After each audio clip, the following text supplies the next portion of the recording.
There's no mind games here at all. Tiny was picked up though. That's an interesting one. A low armor hero into a Chaos Knight. I guess that he should have armor by virtue of his ulti by the time you get up in levels, but he's still gonna have no agi, so we'll see. Oh yeah, this is also the hero that has been popular lately. The hero was nowhere to be seen.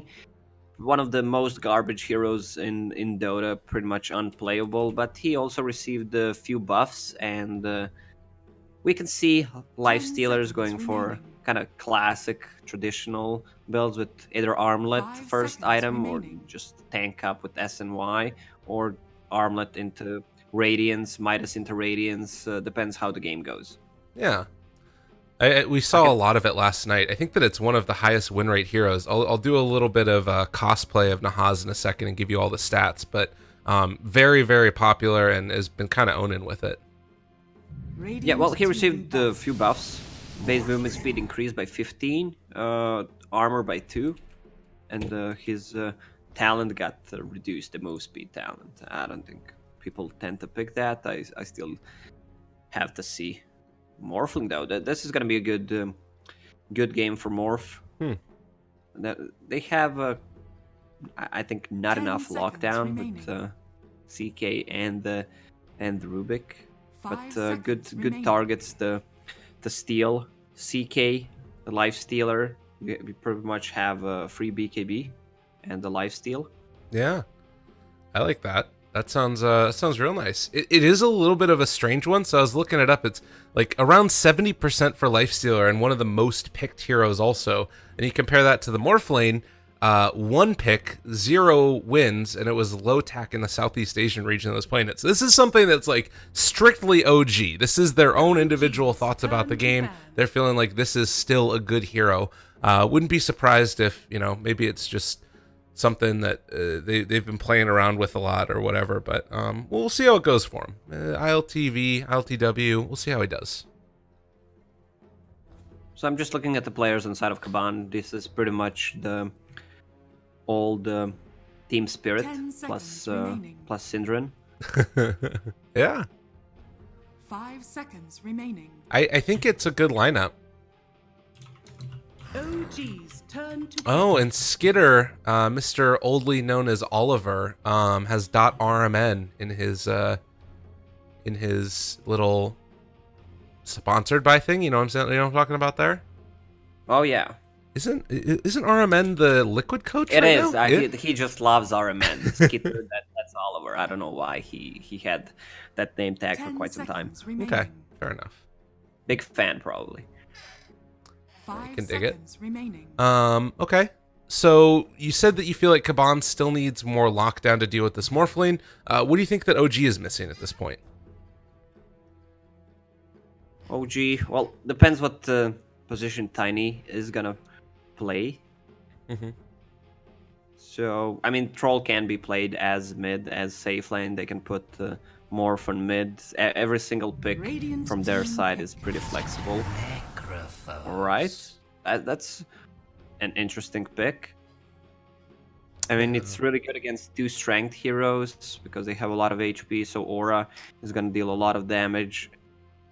And just, do they have enough burst? Well, they do, actually, with Morphling and Tiny.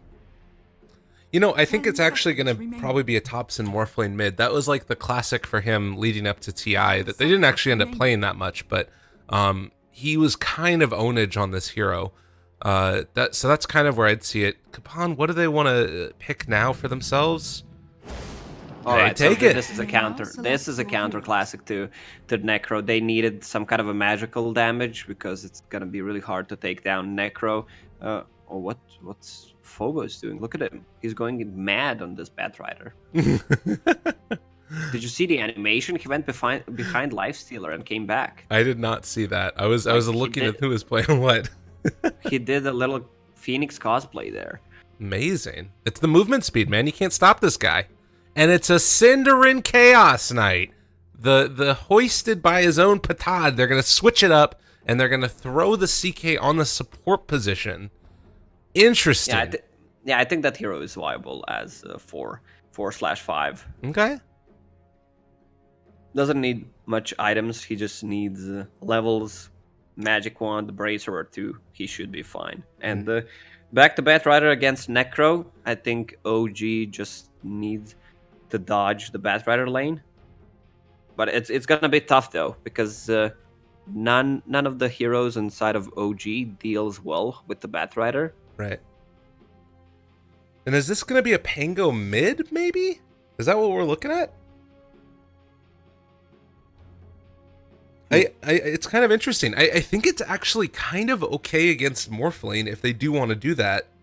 Like, on the one hand, obviously you're melee against a range hero. Morphlane's not the biggest range in the world, but if he happens to like get a proc on a lucky shot or something and Thompson's at low HP, you could hypothetically do a little something then. You know what I'm talking about? Yeah, no. I don't know. I don't think Thompson is going to make a mistake to be this low against hero. Like a Batrider, like Pango, just to be able to burst him. All right, well, let's get it started. It is going to be Kaban versus OG, game number 1, and we got some celebratory gongs coming out early and often here. This Kaban are gonna mass tip ILTV. It was OG that was well known for doing all of. Oh, okay, No Tail's getting in on the action as well. Everybody's tipping him. This guy's trying to farm up some points. Easy. Oh yeah. So it's gonna be Rubik 4. It's gonna be CK played on 5. CK needs a lot of mana to cast his spells. That's the thing. Unless you decide to go for Chaos Strike. I wonder what the build is gonna be. But I'm thinking about his stun. Let's say maximum stun 4-second duration with 30 seconds to let's say Arcane Supremacy. Ooh, that sounds cool. They're gonna throw it out now. Get a 2-second stun. A little lucky there. No Tail taking some punches. Might need to skill the Blinding Light if he wants to live, and no real reason to do that. That would destroy your early game, and they will get first blood for Viver. Viver, man, he's been under my radar for quite some time. To be honest, I think he deserves a better team. Okay. Like, I'm not saying Kaban is a bad team. I just think that he could be playing for tier 1 team. Okay. Well, maybe this is gonna become tier 1 team. Maybe. Maybe. Yeah. I mean, Team Spirit kind of struggled with. They had some good unique strats. FNG brought a lot to the table. I'm wondering if they're gonna have a different approach now that Syndran joined. But they were struggling in terms of finishing the game when they were ahead. Yeah. I wonder if that's just also by virtue of what their drafts were looking like. Does look like already down here bottom, Jerax hasn't decided to skill anything yet. And Phobos going to take some punches, and it's going to be the Troll versus Batrider matchup down bottom. While top lane, Seb, left to the Wolves, does have another Death Pulse, 2 Fairy Fires. And it looks like with that one usage, he's going to be able to live through the pressure early on. But it did force the rotation. Yeah, Flask plus 1 Fairy Fire still has 1 more. They want to shut down this Batrider. No Tail doing a good job just harassing from the jungle, and Troll slowing him down with axes. How's mid doing? Pango 7-1, 3-1 for our boy Morph.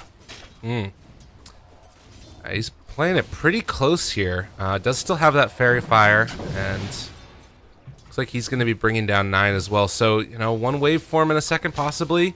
We'll see if that's what he wants to go for, if he just takes more points in Adaptive Strike. It's sort of an odd matchup. I don't know if I've ever seen this before. Morph versus Pango in the mid lane. You know what's more odd? What's that? Lucky Shot. Silence or Disarm. Like, this is the most random thing in Dota right now. Like, it makes no sense. It doesn't have any kind of synergy. It's true. It's very bizarre. You get the disarm there. If that's a silence, maybe you can get a little bit more pressure on. Although I guess you just walk away as Morph. No Tail? Bottom lane? He's trying to find the kill, but Syndran shows up and says no. No tail. Oh, does he guess right in terms of the blast, or is he just trying to punch him? Oh, the juke around DK Phobos. What a guy. No tail trying to run. Oh, no, oh man, DK Phobos should have used Mango on a CK. That would be a guaranteed kill. Oh. Well, they do find the toss back there. So after Seb dies, they're able to get a little bit of a kill for Jarek. So him off to a hot start is always what you want to see. Another toss back. He gets it? Oh. Careful, Skitter. Still has wand charges, though, so he should be fine. Yeah, that's a lot of harassment. And they're kind of out-leveling them on the top lane on side of OG. Necro and Tiny both level 3. Tiny needs to bring some kind of mana. Look at Thompson building this little forest here. Do you see this thing? Yeah. The hell? These are Chinese trees. What are these like Chinese balloons? What is it like? When you're in China, you see a lot of them. I never figured out what it is. I mean, I don't know. It's just like a thing, right? It's stylistic, stylish, making them look all cool and happy. I don't know. I don't have an answer for you, Lacoste. All right, I'll Google that. Okay. Or I'll ask my boy Jack. Fair enough. I like it. As far as the lanes go, it's looking relatively into the favor of OG across the board, with the big exception of Pango, who's having a really nice time against Thompson. Maybe gonna be able to find it, kill the switch over though. Oh, he was holding on to the fairy fire. Thompson did himself all fresh and fine. Yeah, he needs to be careful when he's lowering his HP. 9 could get the swashbuckle from far away and grab a kill. Mm-hmm. Rune spawn. Gonna be invis on bottom. Ooh, that's a particularly deadly one. What need have I for See if Thompson's gonna be able to keep himself alive. Very low HP, but still playing pretty far back. 9 walks up on the high ground and sees him there, and just decides to give it up. Yeah, no real reason, just sit around. The Morphling's half a level ahead of Pango.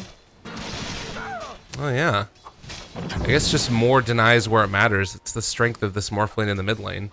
At level 6, does he have kill potential in this lane against 9? I guess hypothetically you could get on top of him with the lucky shot and sort of stop his ability to escape as well as Thompson. It's not a skilled matchup. It's gonna depend who hits the proc and which one from lucky shot. Dire's middle tower Uh-oh. Bottom lane. Synderin runs away. Rubik was able to get both of those runes, and now Biver backs away. They have the Fade Bolt as well. That's almost enough damage. Synderin trying to walk away. Nice to find a crit here as well. He gets a crit with a little bit of lifesteal, and that keeps him alive for only a second.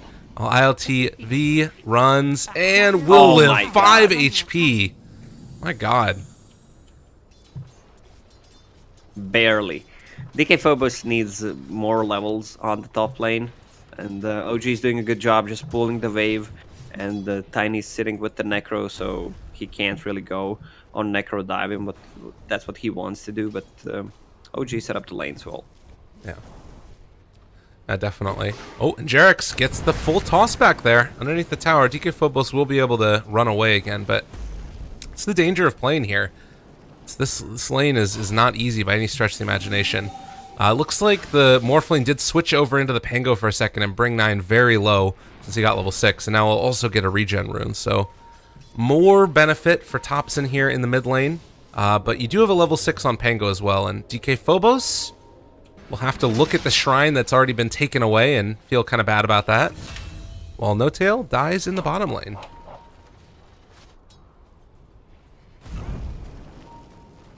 All right, Skitter kind of struggling on this life stealer.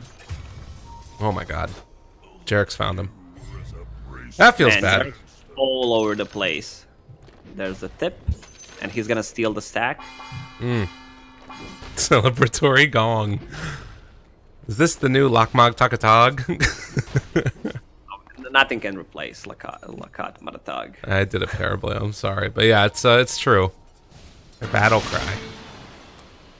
And So 9 doing extremely well on the mid lane, better than I expected, to be honest. And he's building into Maelstrom. Already has 1 Javelin, so that's a lot of damage. And he's going to have a lot of levels, so his spells are going to be maxed out pretty quickly. Top lane. Seb does have level 6. This is dangerous to try and go for this kill. They're going to run into Jarek's first. And now going to have to decide to go over onto this Tiny. Would have loved to be able to find the kill on the Necro, but this is a decent one for him. And Are we back to Midas meta? Lifestealer has one queued up. Necro. oh my god, dude. Anyone else? Don't talk to me about Midases. Holy crap. I watched NA Dota last night. There were like 6 Midases in that game, and they just sat around till 40 minutes. It made me so sad. What does it, Jensen? Well, it's hard to please Dota community. The Right? games were too fast. Games are snowballing. Okay, so then we fix it, and then we have 50 plus 60-minute games again. Right. People don't like that. I don't know what's the like the bear. Oh, that's a really nice combo. What's the like optimal game time? I would say 40-45 minutes in my opinion. I agree. Something around that mark at least. But it sort of depends. Like I think that really what matters more is that there's things happening the entire time. Because that was the thing that was frustrating about some of the games last night. Is I was watching this EE game, and he just goes like, Midas Radiance on every hero, as Skitter's going to try and run down ILTW, and they do get the slowdown. Sticky Napalm there as well. Whirling Axes, Phobos should be able to run him down with that extra movement speed. And in the meantime, Biver also dies, but Troll Warlord the bigger kill. But yeah, I was just like sitting around doing stuff. Maybe it's just an envy thing. I guess that Lifestealer Midas Radiance is not the worst thing in the world right now. It's fine for a Lifestealer, I guess. It's just I don't think we need to see 4+ Midases every single game. Yeah, I'm with you. And it's hype. Midases are hype though. That's like true. If someone is not using a Midas when it's ready, I'm gonna flame the shit out of it. We're talking about conditions here. Dude, I'm with you. It's a problem. It's always frustrating to see, but it's you know, getting a Midas and getting it right off of cooldown on the other end of things. That's like the ultimate and top tier amazingness.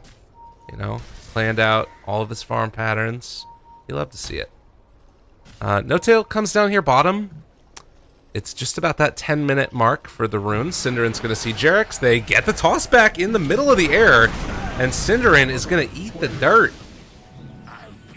Amazing what Oh, you look at find, Thompson man. with the Firefly. I don't like this Firefly, to be honest, because some of cosmetics are really hurting you. If you think about this, it's so easy to see the pattern where he's moving. So Right. You can easily dodge it. The classic one is not that easy to see. That's a good point. So Yeah. same goes for Armadillo. The one pet that follows you. Oh, right. I know what you mean now. Yeah, the little armadillo thing. People still use it all the time, though. Visibility. Yeah, some cosmetics are really pay to lose. Well. Let's say the arrow from Mirana as well. Like the big one that looks like, I don't know, tomahawk or whatever. Yeah. It's so easy to spot and easy to dodge. Oh my God, Thompson. He just going to be able to find a little walk away from Thompson, and now they drop the Will-O-Wisp for this one, actually. I need to back away, but you look at that. Like, No-Tail just walks in, and he forces 2 heroes to TP towards mid lane. Just off of dropping his ultimate there. It's hard to kill a Pango once he uses Shield Crash. Right. So, 11 minutes in, it's a 2,000 gold lead, and it doesn't really feel like there's been all that many sort of kills that have been determining who's in the lead. It's mainly just map movements, it feels like, and solid laning. We still didn't see any like big movements, no smoke gangs coming out from both teams, so no objectives taken. All tier 1 towers are still alive. Oh, silence onto Thompson. Oh no, he's not gonna be able to walk away though, it looks like. And the pushback means there will be no lasso. Jarek's is moving in position to try and find the toss back, but does not happen.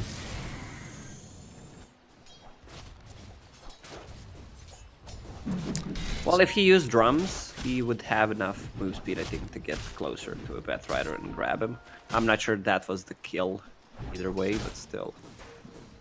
Uh-oh. That's a Seb Midas, by the way. on this All right, Necrophos. Lifestealer, Midas ready.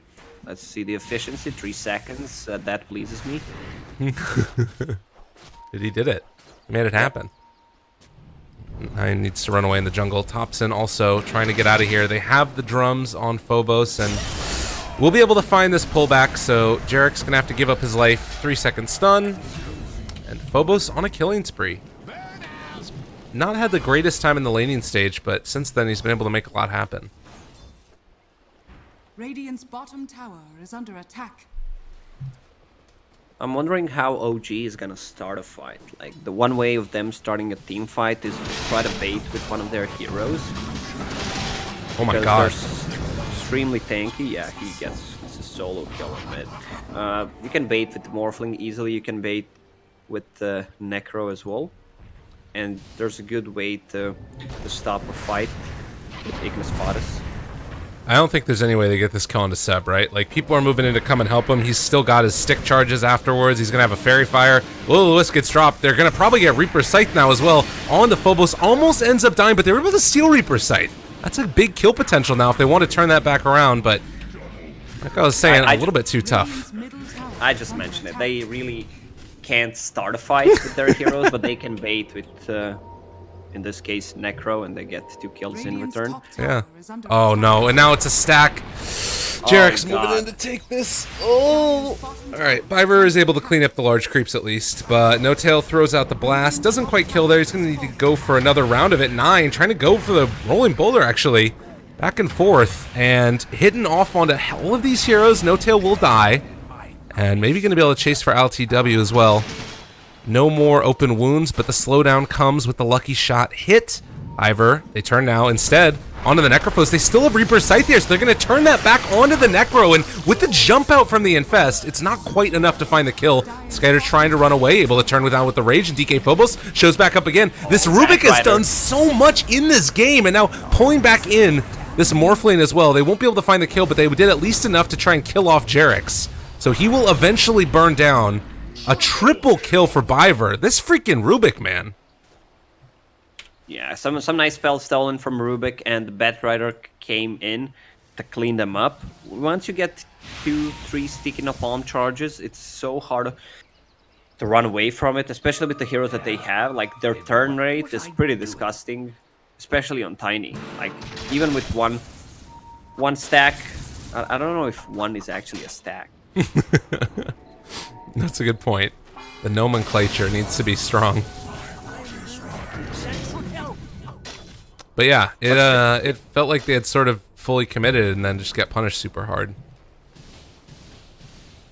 Yeah, they kind of went greedy in this part of the jungle where they had no vision, and they try to fight into it, steal the stack. If they just stole the stack and get back, it would be way better for them. Right.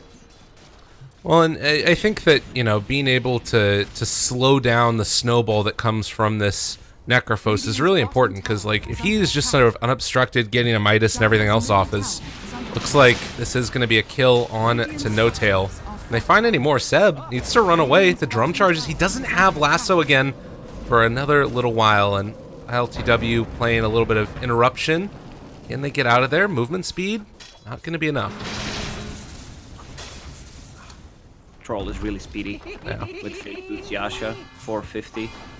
Give me that 450. Radiant's bottom tower is under attack. Yeah, Biver already has a Yule Scepter. Kind of an interesting choice, I guess, to dispel for Ghost Shroud. Is that the thought? Yeah, yeah, that's a great item. Oh my God! Another one. Ooh. God, he got that ran out right as he used it. Biver getting double value out of the stolen Reaper Scythe. And Reaper Sight lasts longer with Arcane Supremacy. Yeah. It's only level 1, but if this game goes late, he maxes it out to level 4, deals another one. And the Spell Lamp. 1.5, yeah, and the Spell Amp. Oh my God. Radiant's bottom tower. Yeah, that's that can't be stolen again, it feels like. Middle tower is under attack. But You know how? Do you know how to counter it? Just don't use it. that's a good point. They have the Will-O-Wisp down, but Nine running back and forth between it all. Able to steal it now and throw it back. Biver is balling out of control right here. They're going to get the lift up onto the troll, and now they pull everybody back into their abilities. ILTW eventually will fall, and Seb2 in a hell of a lot of trouble. It's the dirt. So with Morphling dead, they make that move, get punished yet again. Yeah, showing appreciation to this Rubik, who has been all over the map. Man, you called it right from the get-go.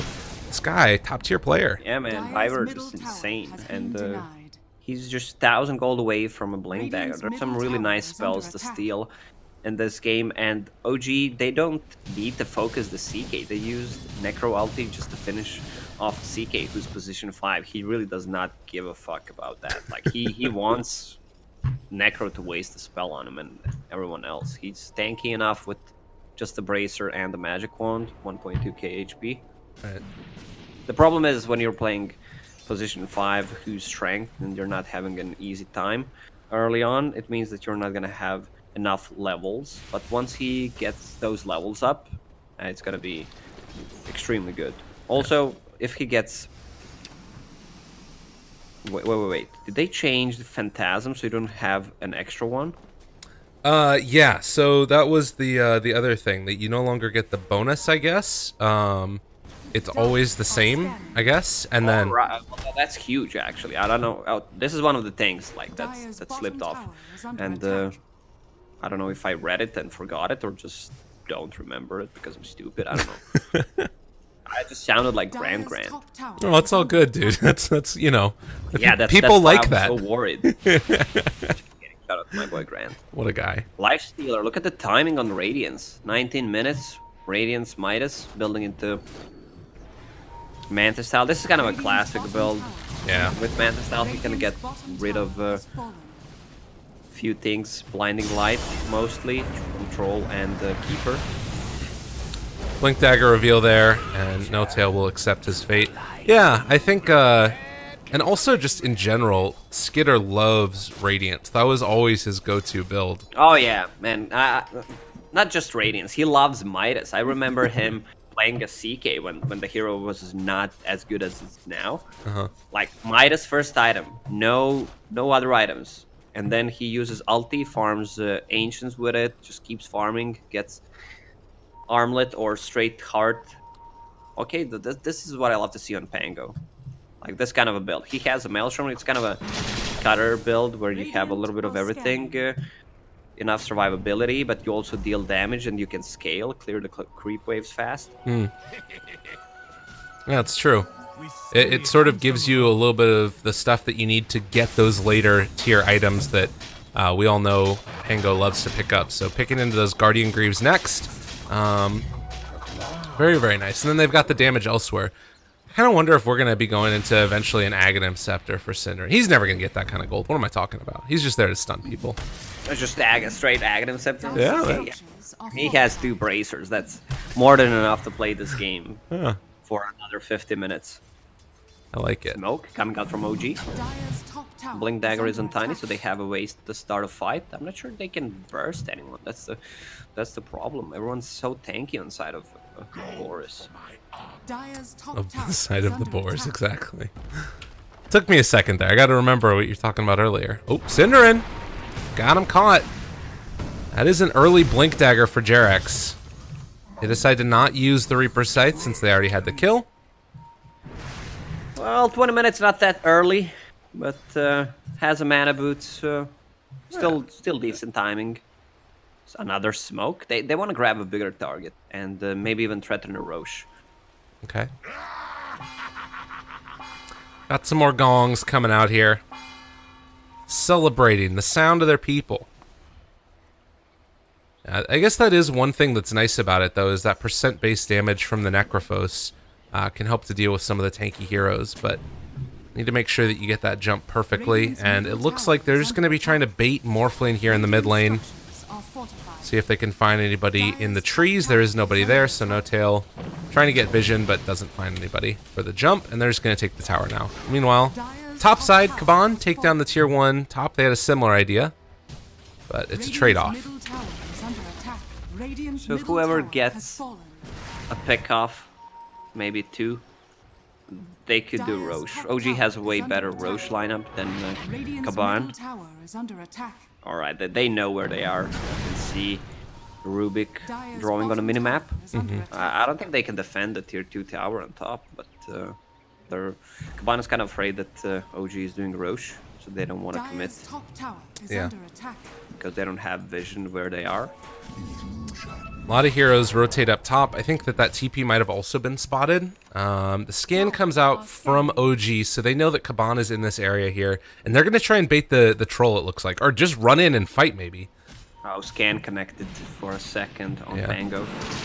Connects there. Silence already onto Jerick's. Not bad. Will of the Wisp down on the high ground, though, looking what is going to be stolen. They have the lift up already, and with the jump in from the Batrider, they've got him under control. This Radiance burn is really going to start to hurt. As the BKB comes out from ILTW, they kill off that Batrider. Viver doing what he can. They're going to take down Seb as well.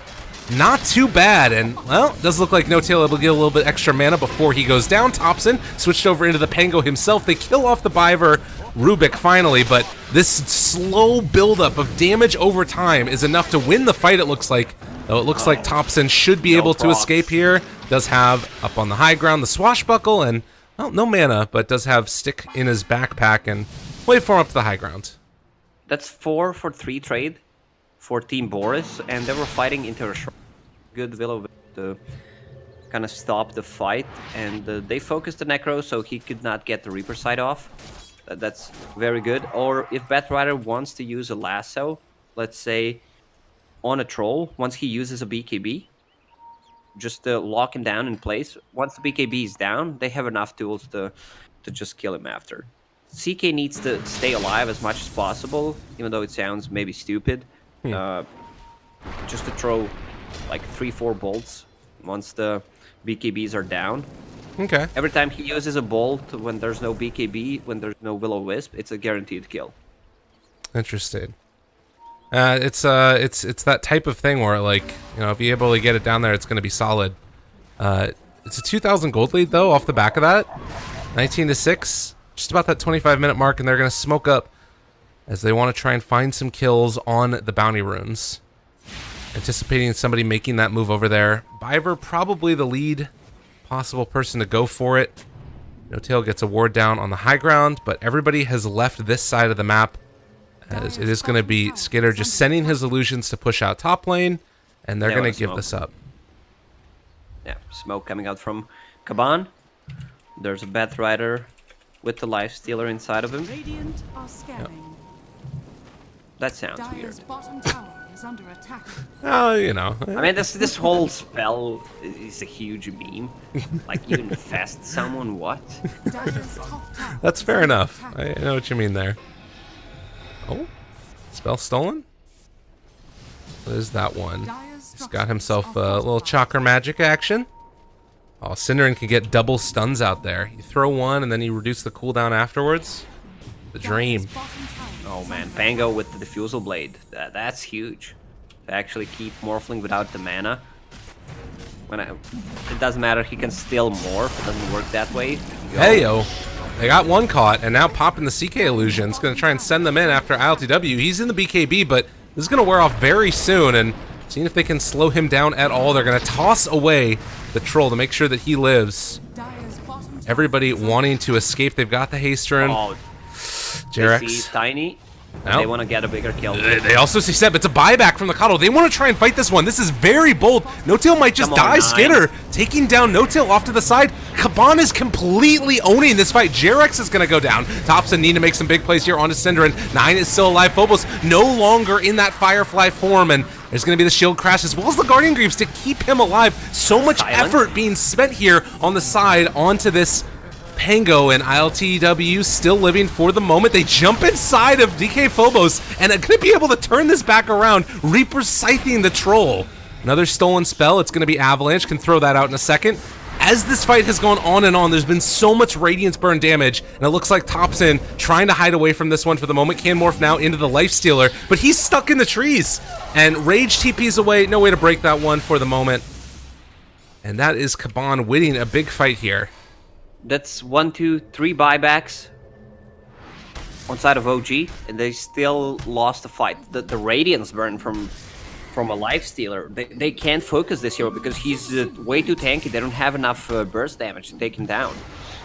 I just want to see the amount of damage from Radiance. It was 8,000 at least total from the Lifestealer, and well, Jerix goes down. Thompson coming to try and save his buddy. He is a tanky guy, has that Scotty and the Manta style for Thompson. So Morphling does a lot of damage, but there's so many other heroes on Kaban that are coming online here. Oh yeah. The problem was for Kaban that Pango ulti didn't basically hit anything. He was just rolling around.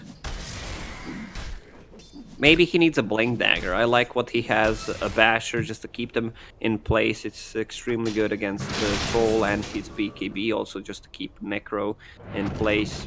But, maybe a Blink Dagger just to position himself better. Okay. Radiant's That's definitely an option that he'll have pretty soon here if he wants to go for it afterwards. And with the 28-minute mark now, 4,000 net worth lead, it does feel like that might have been one of those defining fights for the game, where Kaban... Oh, yeah, if they grab a kill on one of the heroes that bought back in the previous fight, they could easily go Roche. Lifestealer with the Radiance turned off. Turns it on. I gotta say, like, how much work I feel like Biver's been putting in these games, in these fights here. Gonna have an Aghanim Scepter pretty soon now. Like, he's stolen Reaper's Scythe twice already. He was able to make just a ton of plays in those last engagements. And they're doing a good job with just initiating on Keeper of the Light before Batrider had a BKB. But that's also a good target to focus in general because of the Ignis Fatuus. Maybe try to bait the Ignis Fatuus and then Ruby can steal it. Yeah. They basically have 3 targets to focus. Either they want to go for Necro, Dire are scanning. Troll, inside before the BKB with Lasso, or just pick off Keeper of the Light. The vision coming out from Kaban is really great. A lot of vision around the mid area. Radiant's bottom tower is under attack. Phobos looking for an opening here. They are all in the area for OG, and yeah, realizing that this is not going to work, he backs out, keeping that Lifestealer inside of him. They could jump if they wanted to, but with no Force Staff on Batrider, it's a little bit scary. He does have his BKB, 10-second one, ready to go. And it looks like they're going to spot out this ward that was placed as well, so this should get dewarded shortly.